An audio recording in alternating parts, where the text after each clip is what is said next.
Hey everyone, welcome back to another math session with OneClass. My name is Bassam. I'm an engineering graduate and today we're going to be going through some popular math problems at the high school and preliminary university level. So let's get started over here.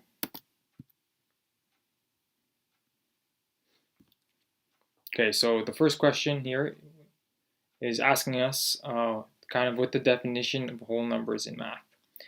So the commonly known definition for whole numbers is essentially 0, 1, 2, 3, 4, and so on.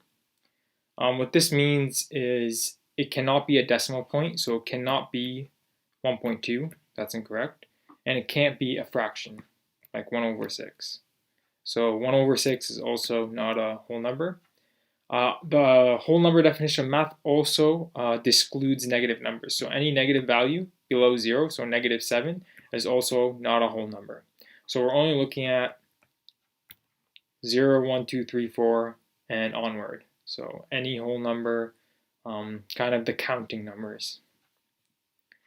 So here we're looking at the solution presented by the student. Whole numbers are all the counting numbers, so this is correct, not including fractions, decimal places, or negative values. So the answer is correct. Great job.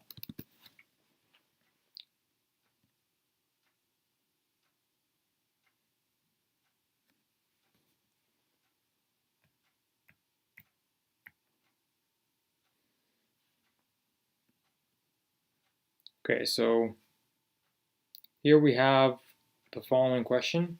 Which statement is true about the graph of the function f at x equals x squared minus 8x plus 5? So we have the function equals x squared minus 8x plus 5.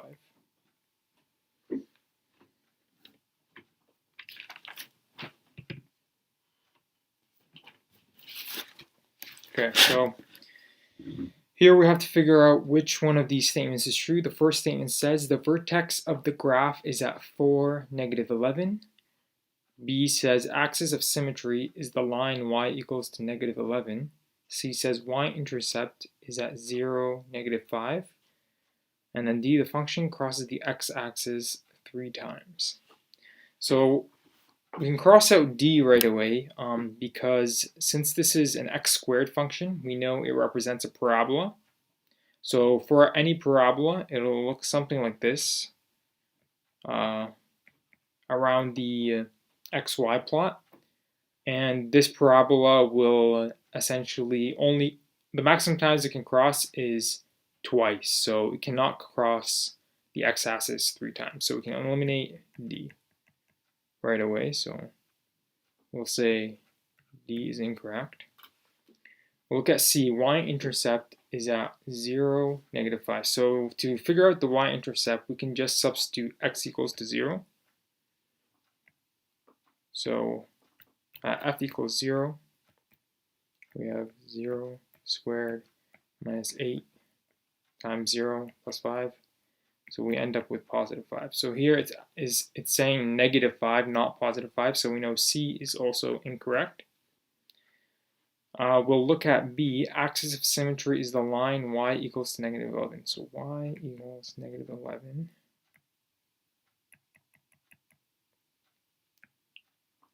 Y equals negative 11 is an axis of symmetry. So to test for this, essentially we'd have to figure out where kind of the parabola lies on the xy plane. So here we can do the following. So we can do f at x equals x squared minus 8x plus 5. We can complete the square to give a format where it's easy to understand where the vertex and where, if there's a axis of symmetry, where it lies. So here we can say x squared minus 8x. To complete the square, we essentially have to find the value for where this coefficient, if we multiply by 2, we add it and subtract. So if we multiply 8 by 2, we get positive 16, and we subtract 16, so we don't change the equation, and then we leave our 5. So here we've completed the square, and then using this, we can write the following: x minus 4 squared. So because we've completed the squared, we can see that we can use kind of the standard formula for completing the square. And we can see if we expanded out x minus 4 squared, we would get x squared minus 8x plus 16. So the standard formula for completely squared is a minus b squared is equal to a squared minus 2ab. I'll erase this over here to make some space.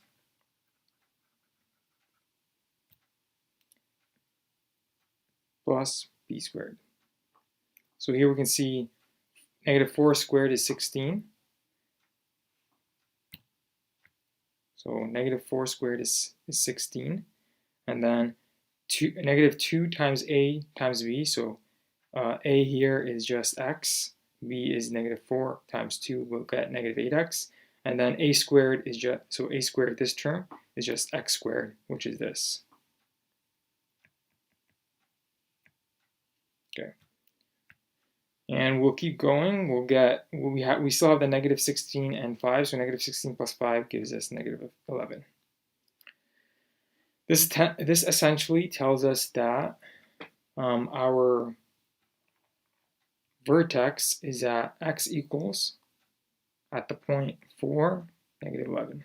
So x equals 4, y equals negative 11.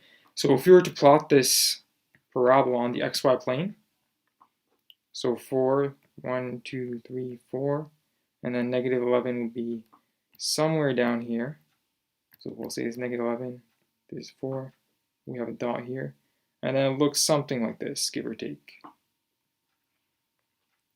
So to answer the above question, at y equals to negative 11, is that an axis of symmetry? So at y equals negative 11 will be this line over here. So y equals negative 11. And clearly that would not be the axis of symmetry. The axis of symmetry would be x equals to 4, which would be this line. So going back to the options, so axis of symmetry is at y equals negative 11. We can say, we can add it to, so actually we erase that above. We can say that b is also incorrect. And the first statement says the vertex of the graph is at 4, negative 11. We can see that this is true based on using the formula to complete the square up here. So based on this, after we completed the square, we saw that using this we can get the vertex, which is at 4, negative 11.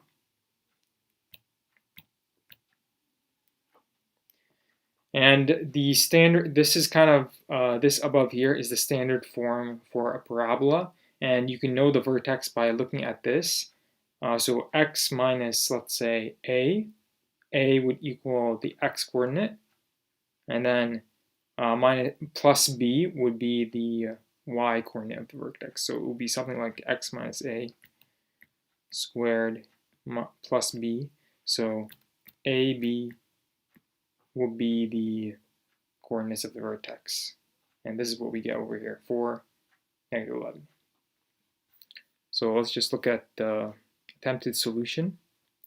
So we can see they've given the function, they've completed the square, they see the option A is correct.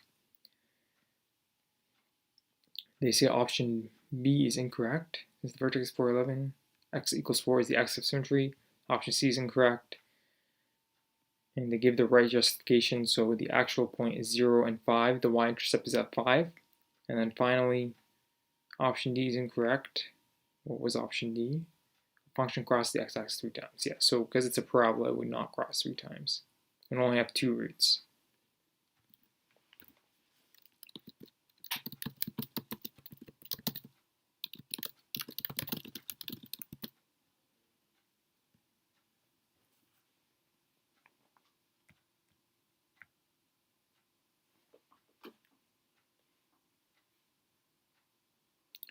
So here it's asking us to define the 6 trigonometric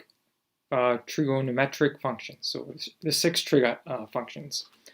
So the ones that are easy to know, or most people know, are sine x, cos x, and tan x. So these are the standard trig functions that are the first ones that are taught in any kind of math course. And we use the mnemonic SOHCAHTOA when we're applying these on triangles. So specifically right angle triangles. So if we were looking at angle theta, so we'll erase these and we'll change them to theta. So theta, theta, theta. We would call this side over here the opposite side. This is the adjacent side, and this is the hypotenuse. So using this mnemonic, sine equals opposite over hypotenuse. So opposite over hypotenuse. Cos is adjacent over hypotenuse. Adjacent over hypotenuse. And then tan is opposite over hypotenuse. So opposite over hypotenuse. And then the other 3 trig functions are,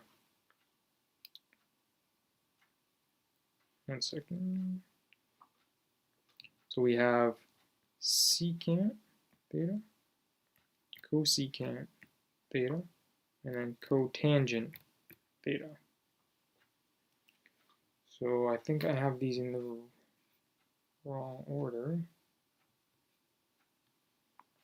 So I should probably write it like this. So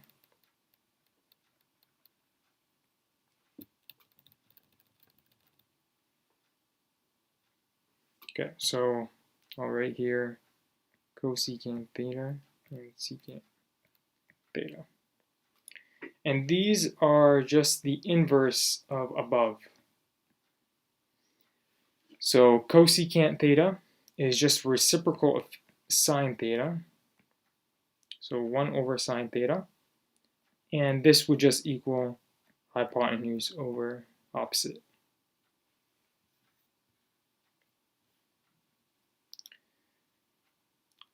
Secondly, so actually here the diagram, I'll lower this a bit so you guys can see everything on the screen.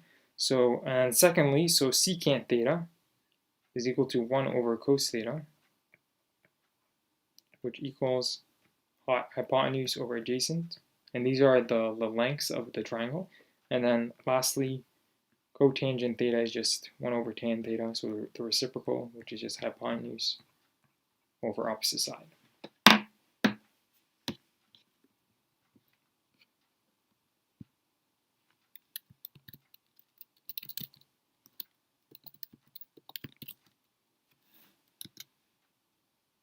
Just give me a second here.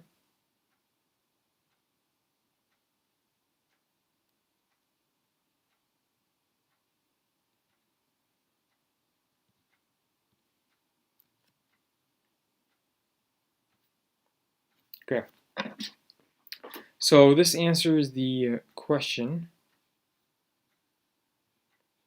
So define 6 trig functions.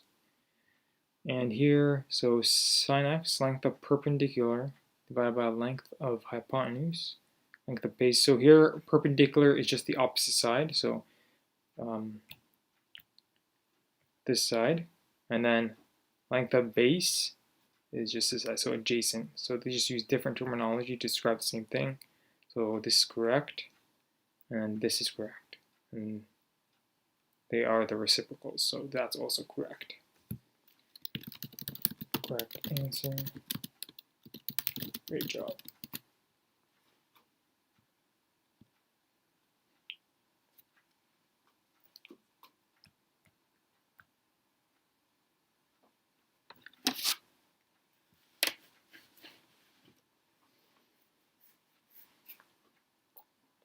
Okay, so the next question says the average of three numbers is 42.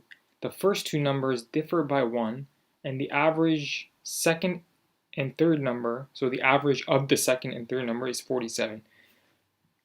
Excuse me. What are the three numbers? So we'll define three numbers. A, let's just change the color here. So A is number 1. We'll say B is number 2, and C is number 3. So the first statement says the average of three numbers is 42. So we can define this by an equation. So A plus B plus C divided by 3 equals 42. So that's our first equation. The second equation, the first two numbers differ by 1. So A and B differ by 1. So we did A minus B, we should get 1. Lastly, the average of the second and third number is 47. So if we added B plus C and we divided by 2 to get the average, it should equal 47. So here we can see we have one equation, two equations, three equations, and three unknowns. So we can just use algebra here to solve. So the first thing we want to do is we can right away kind of use this equation and rearrange these two equations and sub them into this equation. So we'll start by doing that. So if we said A plus B plus C equals 42 times 3. So here we just moved 3 over to this side and we multiplied both sides of the equation by 3. This would give us, so if we did 42 times 3, we'd get 126. And then the next thing we would do is we'll rearrange equation 2. So we'll just number these 1, 2, 3. So equation 2, we'll say A is equal to B plus 1. And then equation 3, we'll say, we'll rearrange, so B plus C is equal to 47 times 2. So once again, we just move this to over to the other side of the equation by multiply both sides of the equation by 2. This would equal B plus C equals, so 47 times 2 is just 94. And then we have C is equal to 94 minus B. So you can see I isolated here for A and I isolated here for C. And I left B over here because I'm going to use these two equations to substitute into A over here. So we'll substitute A here into here, and we'll substitute C into C over here. Okay, so moving forward, we'll say B plus 1 plus B plus 94 minus B equals, that's 126. 126. So I'll just underline this. So B plus 1 is just A, which is defined over here. And then 94 minus B is C, which is over here. And we just plug them in to this equation. Okay, so going on, we can add up all the b's. So we have one b here, another b here, and then minus b. So we'll end up with just b. And then we have 1 plus 94, which is just 95, equals 126. So b will give us 31. So 126 minus 95 will give us 31. So now that we have the value of b, so we have b, we'll substitute b over here, and we'll substitute b over here to find the values of a and c. So we know a equals b plus 1, so this should give us 32. And then c equals 94 minus b, which is 31, and this should give us 63. So we know that the answer is B equals 31, A equals 32, and C equals 63.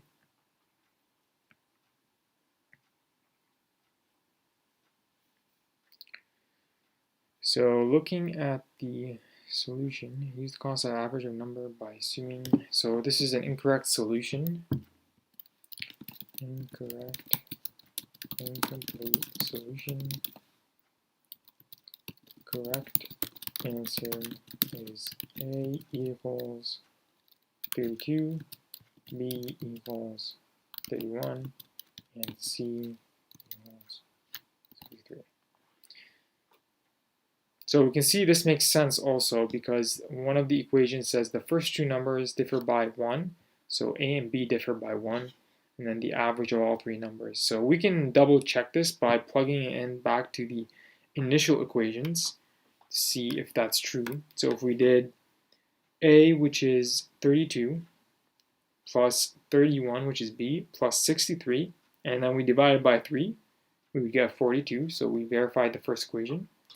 And then if we plugged in, so the second one is pretty straightforward, 32 minus 31 equals 1. And then lastly, B plus C, which is, so 31 plus 63 divided by 2, we get 47. So we double check the answer, and our answer is correct. So the solution here is incorrect, our answer is correct.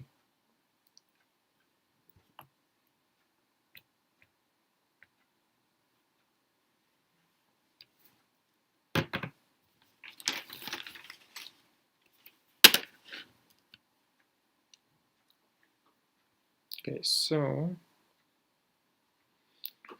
here it says, look at the triangle DEF, which statement is true?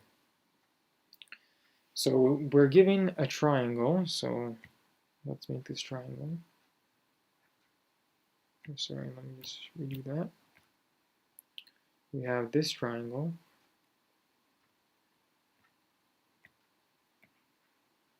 Okay. Just give me a second here.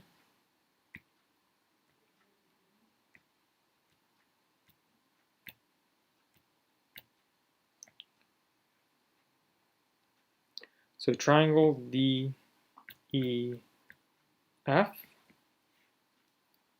and it's giving us two angles. We have 62 degrees, and we have 56 degrees. And we're trying to figure out which one of these statements is true. So is DE equal to DF, DE equal to EF, and so on, as shown on the screen here.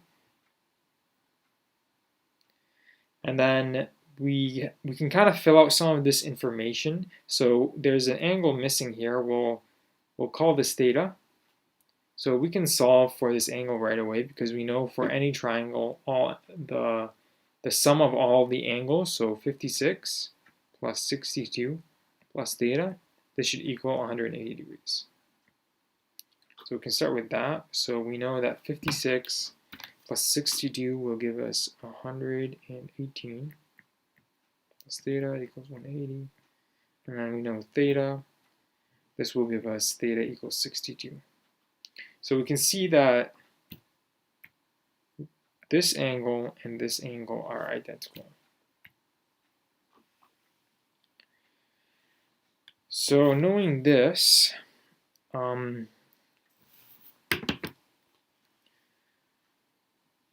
we can also think about how these lengths relate to one another. So are they the same size? Are they different sizes? And we can kind of use sine law. So we know sine law is, I guess, essentially sine A over A equals sine B over B equals sine C over C. And it is for a triangle as shown, so it will be A, B, C, and then angle A, angle C, angle B. So knowing this, we can kind of apply the same thing for above, so 56 degrees, 62 degrees, and 62 degrees. So since in our diagram above, let me just try to fit these on the same page. So since our diagram above for C, we have, for B, we have sine 62 degrees. For A, we have theta, which is also sine 62 degrees over A over B. So if we call this side A, this side B, we would know that these cancel out, and we're left with, if we just if we move this to this side and this to this side, we know that B equals A. So we know that these two sides are equivalent. So looking at the solutions DE, so let's just look above DE. So this side is equal to DF. So the first statement is true. We know that's true based on the sine law calculation that we did below. So A is correct. Let's just double check that the other solutions are not correct. So we'll say A is correct. So B is DE. So side DE is equal to EF. So we know this is not true, mainly because the opposite side over here is 56 degrees, and if we use sine law, we would not get the equivalent. We would not get that DE is equal to EF. And then the next one is DF is equal to EF. So DF is equal to EF. So this is the same thing. We know EF is a different length than side A and side B. So we know that's not true. And finally, DF, angle D is equal to angle F. And we know angle F, theta, is 62 degrees, and angle D is 56 degrees, so that's not true. So we know the correct answer is A. So B is wrong, C is wrong, and D is wrong.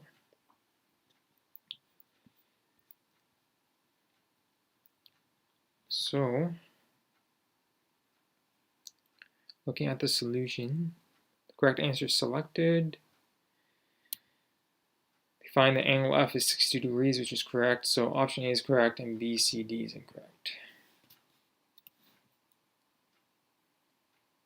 So this implies DE is equal to EF, since side opposite to equal angles are also equal in length, which is essentially just what sine law says.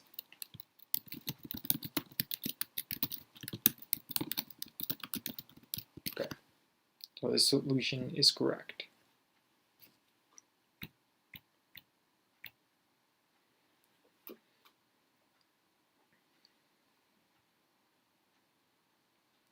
So next, we're asked about the perfect square formula. So the formula for a perfect square is as follows. So when we have, there's two scenarios, A plus B squared and A minus B squared. So these are kind of the two main formulas for a perfect square, and it is as follows: A squared plus 2AB plus B squared. And then the second one, because we have a negative sign, is A squared minus 2AB plus B squared. So a nice way to remember these formulas is to just think about this part of the equation. So we know that A squared and B squared exists.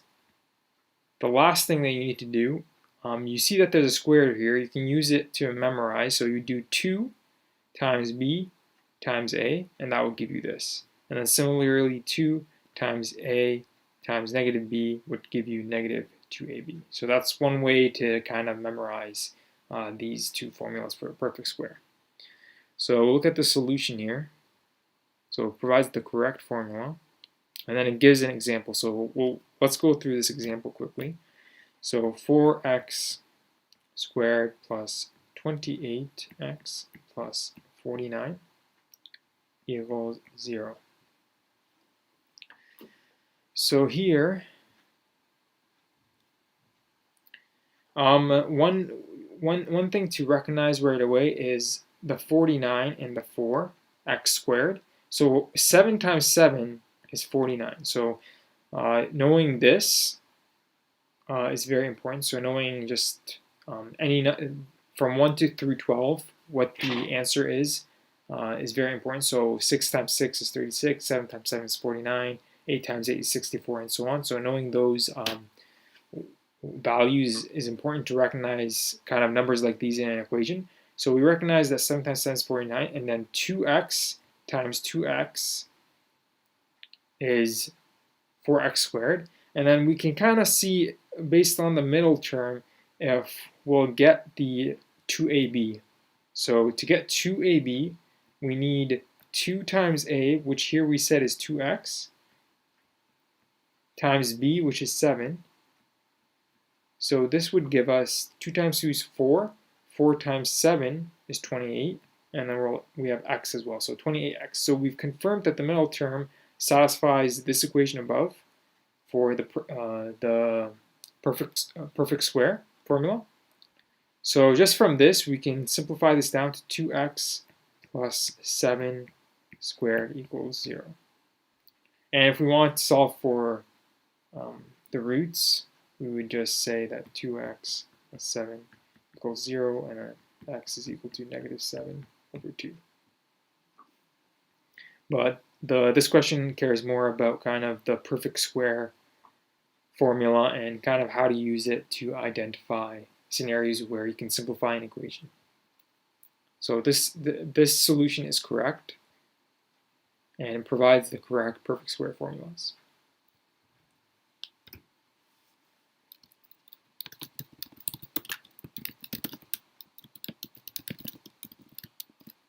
Okay. Let's go to the next question.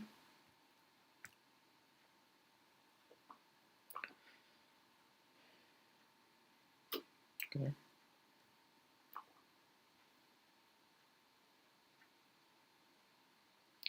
So the Cargo shipping company calculates shipping charges using the linear model.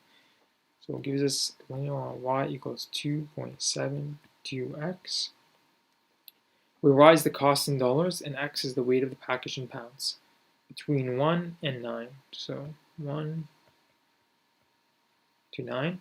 Use the linear model to compute the weight of a package with a shipping cost of $21.76. So $21.76. And round to the nearest hundredth of a pound if necessary. So here we're given some values and we're given an equation. So right away they've defined the equation. So y here, y is the cost in dollars, and then x is the weight in pounds. And they're asking us for a cost of $21.76, how many pounds, or what is the weight of the package if they charge you that much. So we know that this value represents y. So we can just plug that into our equation. So if we plug that in, we would get 21.76 equals 2.72x. And then we solve for x by dividing both sides by 2.72. These two cancel out, and we're left with x equals, we can plug this into our calculator, 21.76 divided by 2.72. That gives us 8. So this is 8 pounds that we can ship based on that cost. So LB is just pounds. LB is just the shorter symbol to represent pounds. And the way to, so the solution is correct. It follows the correct steps to calculate the weight. Here we didn't have to round to the nearest hundredth because we get 8, which is just a whole number.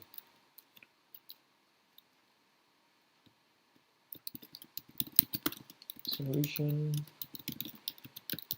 Great job. Let's get to the next question.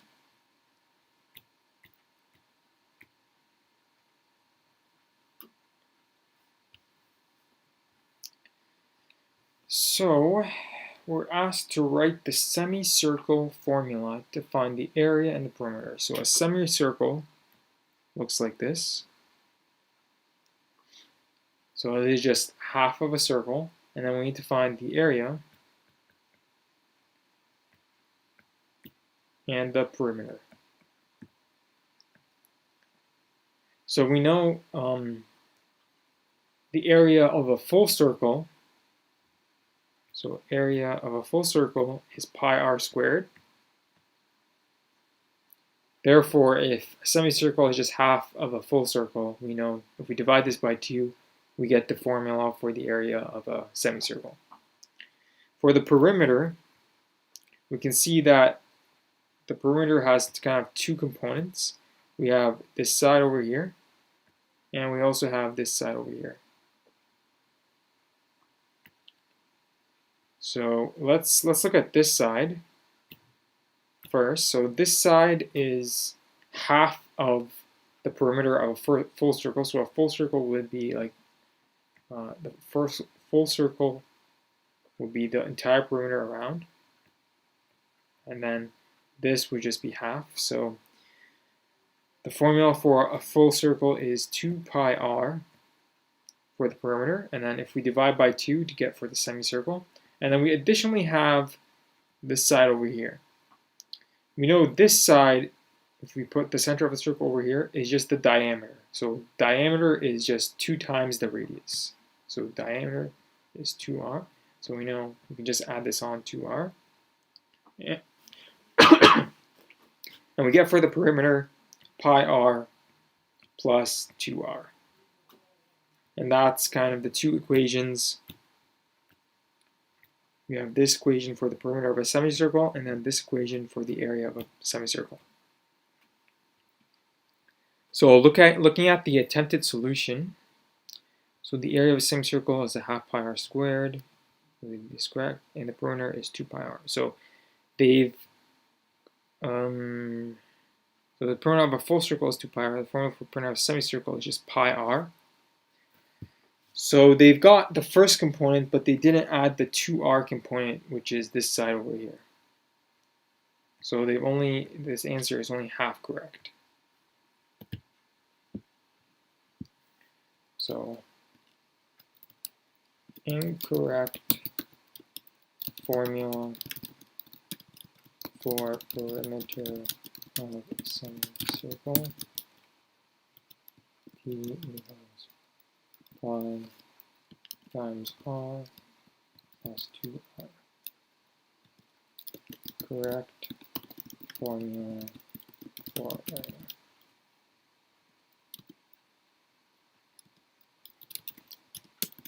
Good job. Okay, so solution is partially correct, partially incorrect.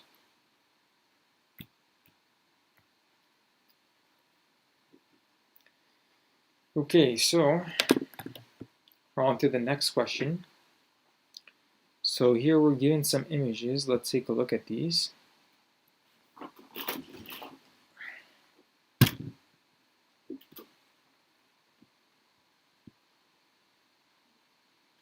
Okay, we'll open up the first image.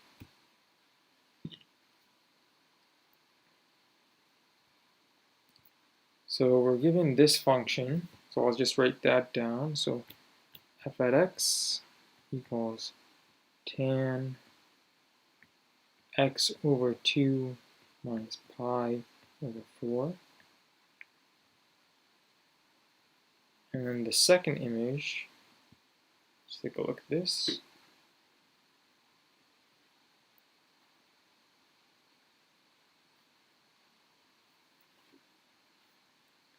So the second image is find the period f. So that's just the question. Find the period of f. So the period of the function. Represent period by t. So this is what we need to find. So we can think about this kind of conceptually. We can just start off thinking about what does tan x look like on a plot. What's the period for tan x? So if we were just to quickly draw this out. So y and then x, and we'll use a different color. So here, if we had negative pi over 2, and here we have positive pi over 2,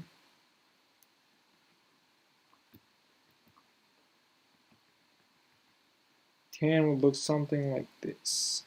So this is tan x, and then it would repeat over here and over here as well. It looks something like this. So we know the period is just pi. So for tan x, the period is pi. So to calculate the period for tan x over 2 minus pi over 2, we have to look at the coefficient of this component. So the formula for this is the period. Let's move this down a little bit. So right up here, the period is equal to pi, which is the period of tan x, divided by whatever the coefficient is here. So the coefficient here is a half. So we divide by a half. And this would give us 2 pi as the period. We also have this component, the negative pi over 4, but this only shifts the function in the x direction. So it would either shift it to the right or shift it to the left, but it would have no effect on the period of the function. So all you would have to worry about is the coefficient on the x of the tan function. So here there's an incomplete solution. Incomplete solution. Correct answer is period equals 2 pi.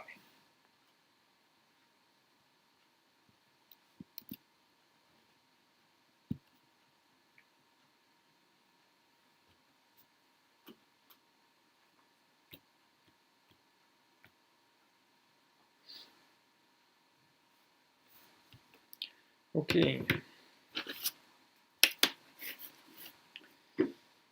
Alright, so looking at this question, find the area of the region bounded by the given curves y equals sine squared x. So y equals sine squared x and y equals sine cubed x between 0 greater than x, 0 greater than less than x, and or less than or equal to, so 0 less than or equal to x, less than or equal to pi.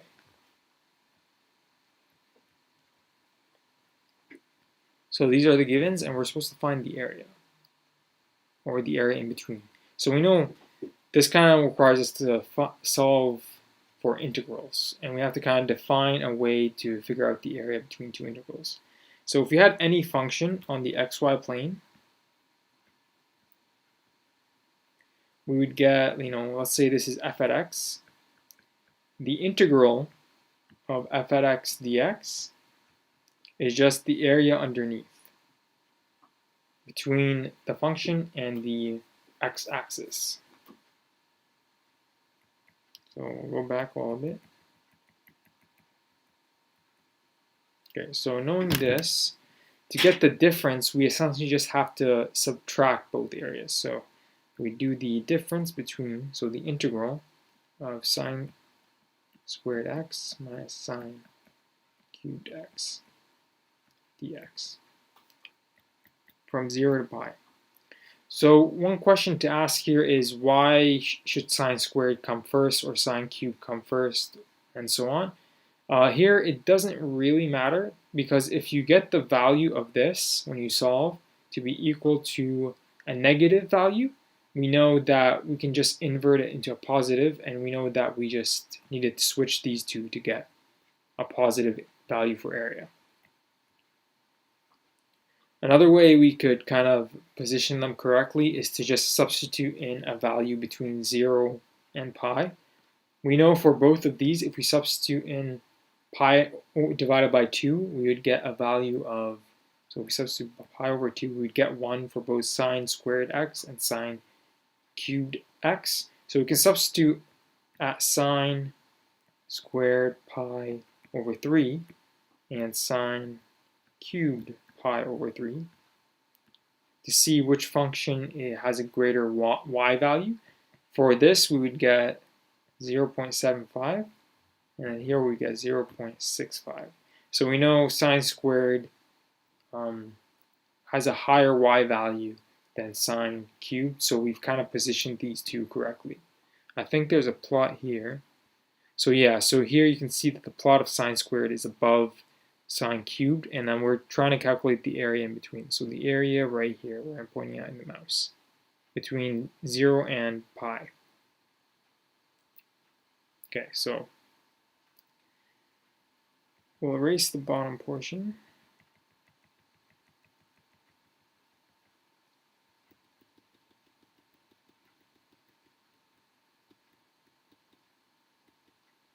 Okay, and we'll evaluate for this. So we can split this up into two separate integrals from 0 to pi of sine squared x dx minus the integral of 0 to pi sine cubed x dx. So here we'd want to use trig identities. So for the first integral, we'll use the identity as follows. So sine squared x equals 1 minus cos. Yeah, let me just plug that in right away. So we get the following: 0 pi 1 minus cos 2x over 2 dx. So this is just a trig identity, so sine squared x equals 1 minus cos 2x divided by 2. That's just a trig identity you would get from a trig table. And then secondly, we can split up the second component. Let's do this separately so we can kind of have enough space on the page. So let's do, this will be 1 and this will be 2. So 1 over here. So let's just keep going with this. We would get a half minus cos 2x over 2 dx, the integral of 0 to pi, and then going forward, we would get, if we integrate 1 over 2x minus sine 2x over 2, we value it at 0 and pi. This would give us a half pi minus sine 2 pi divided by 2 subtracted by, so a half times 0, which is just 0, minus sine 0, which is also just 0 over 2. So here we know we have a half pi, and then sine 2 pi is just 0, and then sine 0 is just 0. So everything else cancels out, and we know the first portion of the integral, so this is equal to a half pi. Okay. Now let's evaluate the second portion. So we'll move it over here. So we have negative 0 pi, and we'll split this up to sine squared x and sine x dx. This will help us simplify it. So I'll just leave it like this. This would give us negative 0 pi 1 minus cos squared x times sine x dx. So this is also just a trig identity, so we know sine squared. So we know sine squared plus cos squared x equals 1. So if we rearrange, we would get sine squared x equals 1 minus cos squared x.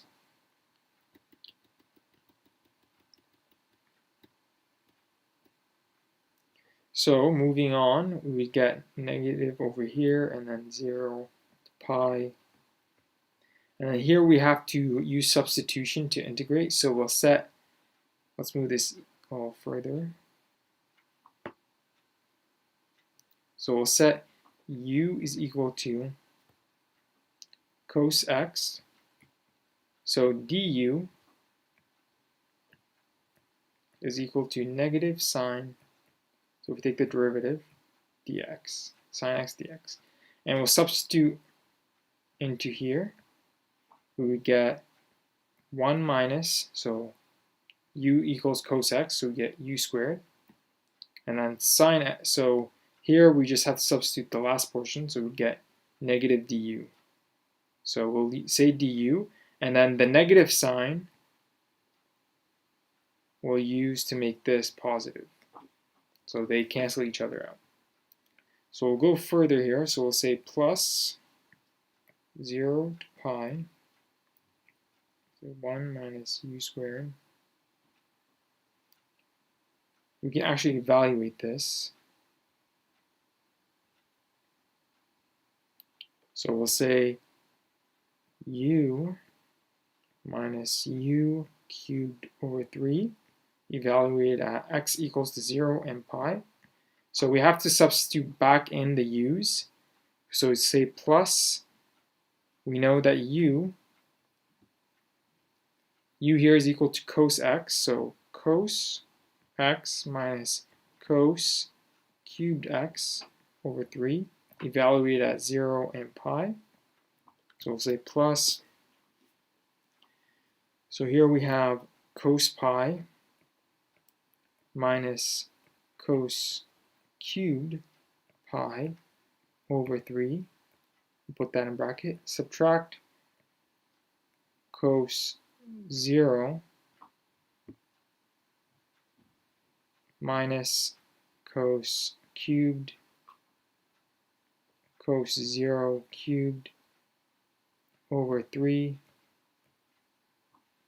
So evaluating, so let me just, evaluating for this, we would get cos pi is just negative 1, and then minus cos cubed pi, so this would also be negative 1.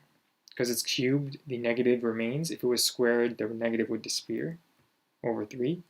And then minus cos 0 would just be 1, minus cos cubed 0, that would be 1, and then we still have the 3. And then, so to evaluate this, negative 1, so these two negatives cancel out, and we get negative 1 plus 1 over 3. That would give us negative 2 over 3, and then subtract 1 minus a third, that would also give us minus 2 over 3.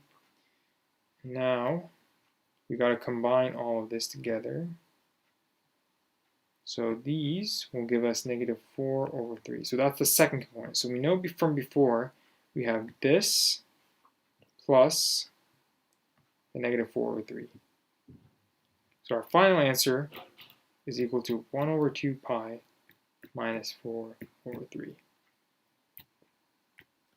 Sorry for the mess, but I'll scroll through this again and describe what we did here. So here we saw the first integral over here. So we did this, and then did this, and then here, let me just use the pointer. So we did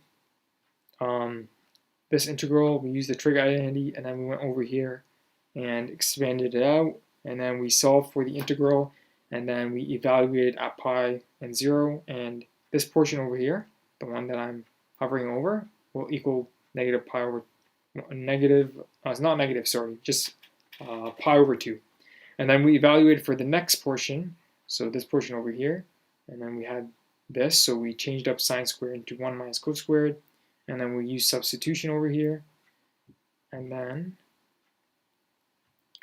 here, after using substitution, we evaluated the integral, and we got u minus u cubed divided by 3, evaluated at pi and 0, and we substituted in u equals cos x back to the original equation, and then we just evaluated at 0 and pi by plugging in and just crunching the numbers until we got negative 4 over 3, and we ended up with our final answer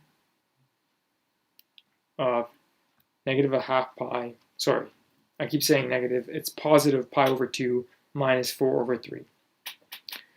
So we'll look at the solution. So here they complete the integral.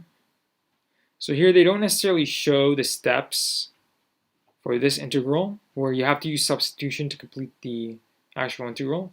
We both end up with the same integral, so we get cos x minus cos cubed x over 3. Here they should have really showed the steps, but they get the same solution. So pi over 2 minus 4 over 3. So answer is correct. You need to show more work for evaluating second integral. Great job.